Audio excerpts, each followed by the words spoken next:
बांग्लादेश के एक दिन पहले तक प्रधानमंत्री शेख हसीना के दिन ऐसे बदले कि आज वो शरण लेने के लिए मजबूर हो गईं।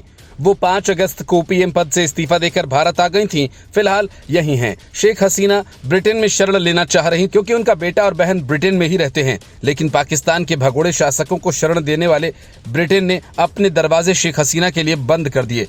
ब्रिटेन ने कहा कि हमारे इमिग्रेशन रूल्स किसी व्यक्ति को शरण के लिए आने या फिर अस्थायी तौर पर रहने की परमिशन नहीं देते।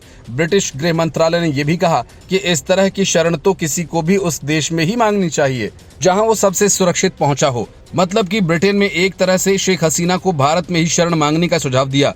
सर कीट स्टार्मर के नेतृत्व वाले ब्रिटेन से विकल्प खारिज होने की सूरत में शेख हसीना को अब किसी नए विकल्प पर विचार करना होगा। अब तक भारत सरकार की ओर से शेख हसीना के ठहरने पर कुछ कहा नहीं गया है, लेकिन बांग्लादेशी मीडिया का कहना है कि शेख हसीना अंतरिम ठहराव के लिए भारत पहुंची और वो यहां से किसी और देश जा सकती हैं, लेकिन अब तक वो हिंडन एयरबेस में ही ठहरी थी। कुछ वक्त पहले उन्हें दिल्ली में ही किसी सुरक्षित ठिकाने पर ले जाया गया। ब्रिटिश गृह मंत्रालय के प्रवक्ता ने कहा कि अंतर्राष्ट्रीय नियम कहते हैं कि यदि किसी को संरक्षण चाहिए तो जिस भी देश में वो सबसे पहले पहुंचे वहीं उसे शरण मांगनी चाहिए। अब तक ये भी साफ नहीं किया गया कि शेख हसीना ने ब्रिटेन से शरण मांगी है अथवा नहीं। 76 साल की शेख हसीना को हिंसक प्रदर्शनों के चलते सोमवार को देश छोड़ना पड़ा था और उसके ठीक पहले इस्तीफा उन्होंने दिया था।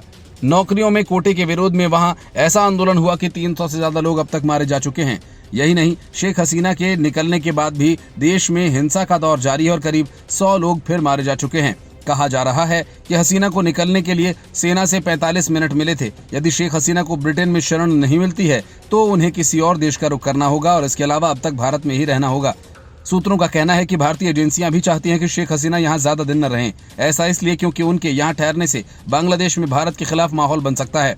भारत के लिए बांग्लादेश से अच्छे संबंध रखना जरूरी है क्योंकि पाकिस्तानी एजेंसियां वहां हावी हो सकती हैं। ऐसे में हसीना की कीमत पर भारत सरकार ढाका से संबंध नहीं बिगाड़ना चाहेगी।